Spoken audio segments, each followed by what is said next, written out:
The Railway series is a vast ocean of lore and knowledge, and within this ocean there are many time periods, engines, and railways that we know of on the island of Sodor, most of which have been explained in certain books like the Scarlowy Railway and Four Little Engines, or the Cul de Fel and Mountain Engines. However, there are quite a few railways that never got direct books in the series. Hell, some railways we don't even have proper illustrations of. So today, I am going to pitch 10 Railway series books that I think would have added more to the lore and history of the Reverend's original 26, as I think most fans agree that the Chris books never really went too deep into lore. Now, to be fair on Chris, we don't blame him for his books being more slice of life, as he was very restricted by the publishers and the popularity of Thomas in the TV series. If anything, the more easygoing nature of Chris's books is the appeal of his books. According to my friend Trainmaster, he spoke to people at Tallaght, and apparently Chris has the outlines for 4 or 5 books all finished and ready to go. Apparently there was one story where Sir Handel gets sprayed in mud and the heat of the boiler causes it to get stuck on him, which apparently was based on a real story that happened at the Tallaght. Then there's the famous Barry the Rescue Engine, another book with all the stories finished but no interest from the publishers. But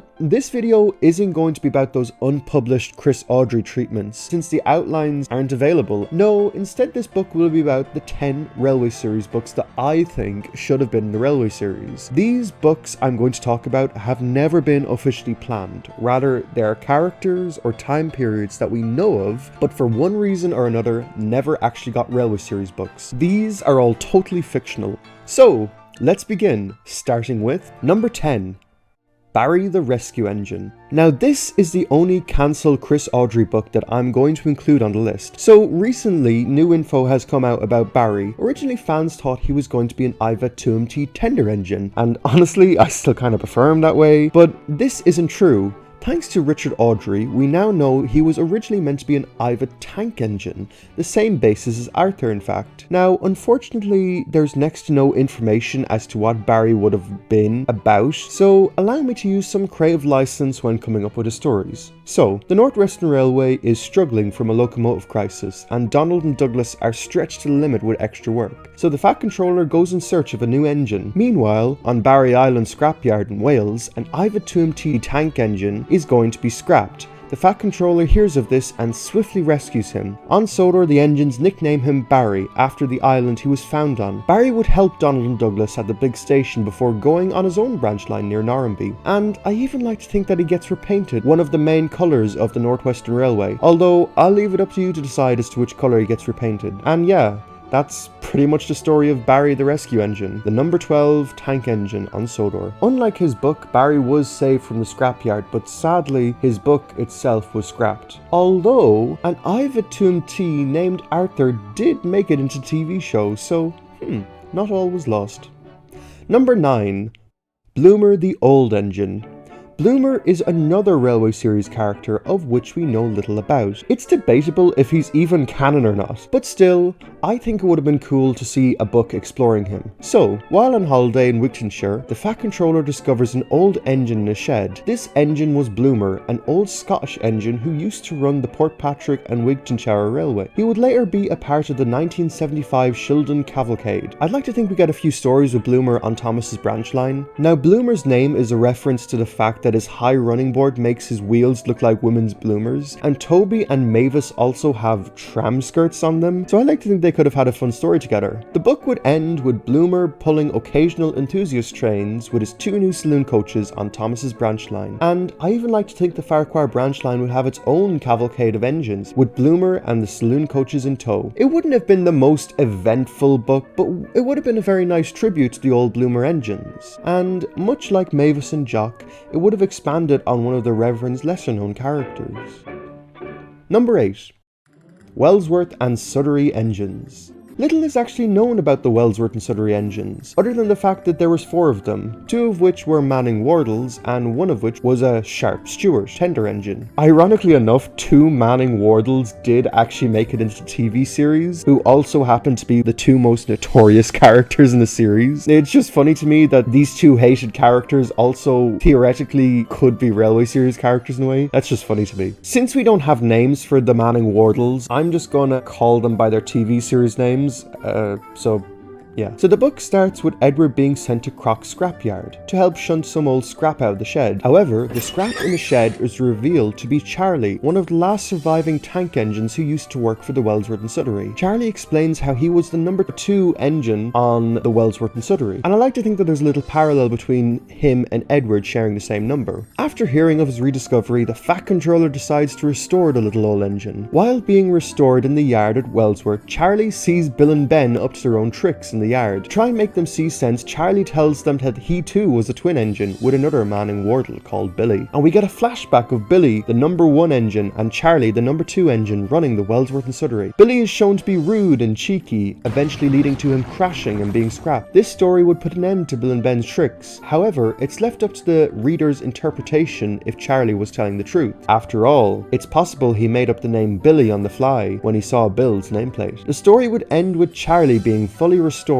and working on Edward's branch line. In fact, he would even wear Northwestern blue, and maybe he even receives the number 14 of the Northwestern Railway. Number 7. Peel Godred Engines. One of the reasons the Mid-Sodor closed in the books was because of the Northwestern's extension to the aluminium works. It's a very interesting branch line, having connections to Peel Godred and the only standard gauge connections to Culdy Fell. It's also one of the few electric railways on the island, so it's a real shame that we never got to see this in the books. So I like to think the book would start out with the Peel Godred branch line being built from Kildane to Peel Godred. Perhaps we get some hostility from the Northwestern Railway engines like Gordon after the branch line caused the Mid-Sodor to close down. Perhaps we even see Falcon and Stewart at the aluminium works. We get a few stories about them running the branch line, and we get to see the contrast between the electric and the steam. The last book, Blackout, would take place during, well, a blackout. On the way down the branch line, one of the electric engines gets stuck because of a power out. At Kildane, Gordon is told he has to go down and rescue the train. So Gordon is sent down the branch line and rescues the train. All the passengers and the electric engine thank Gordon for the rescue. This would have been a really nice way to have the Northwestern Railway engines and the electric engines make their peace with each other, and it would have added to Gordon's arc in the series too. Number 6. Mid-Sodor Engines. With the amount of engines and stories that have been on the Mid-Sodor, I think you could honestly fill a good 2 or 3 railway series books out of them. I mean, have you just seen the amount of engines on this railway? You've got Duke, Stanley, Falcon, Stewart, Alfred, Atlas, Jim, Tim, Albert, John, Jennings, and most importantly of all, Smudger.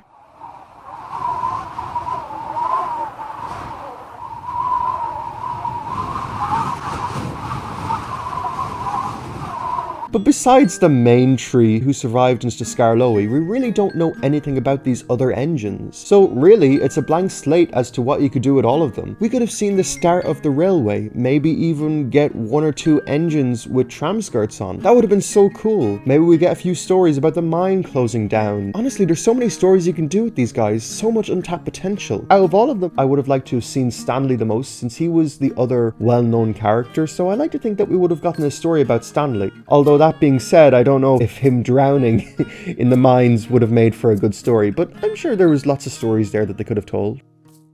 Number 5. The Austerity Engine.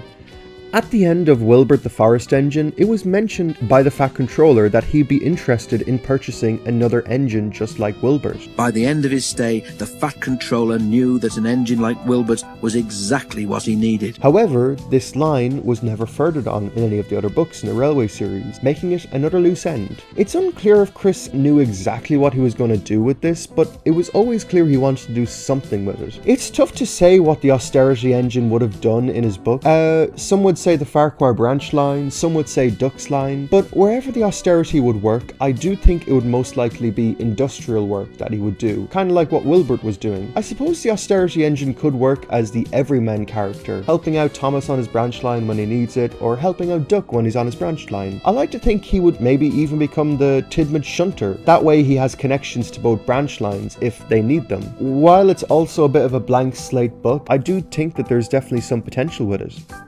Number 4.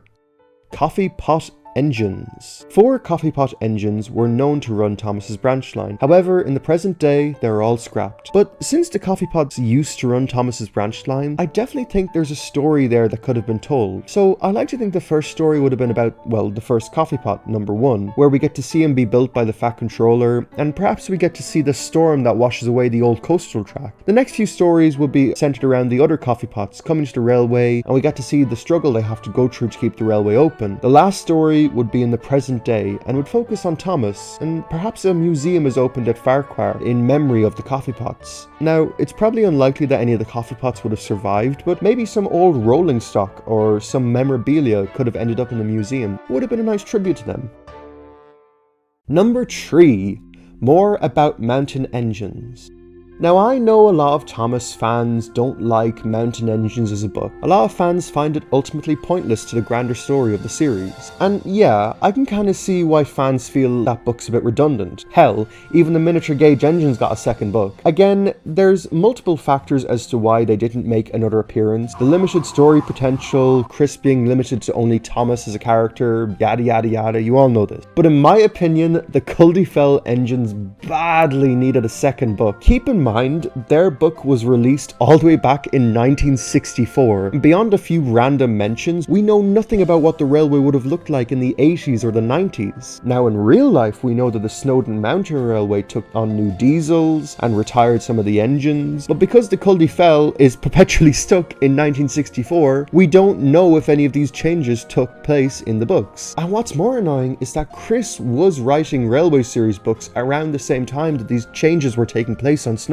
So it's a real shame they never made a book. I like to think the book would take place in the 80s or 90s, where we'd follow 2 new diesels coming to the railway. Now, in real life, these 2 diesels were called the Yeti and Nina, but for the Thomas version, I'm just going to call them the Ape and Jimmy Doodles. So, Jimmy Doodles and the Ape are the 2 new diesels on the railway. At first, the older engines are disturbed by them, but over the course of the book, the engines eventually come to like the new diesels. In fact, they even enjoy their more peaceful time in the shed. Similar to their real-life counterparts, in the future we learn that Ernest number 2 is out of service, Alaric and Elaric number 7 or 8 have been withdrawn, and I like to think the book would be more focused on lesser-known characters of the Mountain Engines, as Culdee, Godred and Patrick already got their time to shine, so it'd be nice to focus more on some of the other Culdifell engines. Along with Jimmy and the Ape, I think this book would have added very nicely to the Railway series, and I think fans would have overall enjoyed the Mountain Engines more had this book existed. Number 2.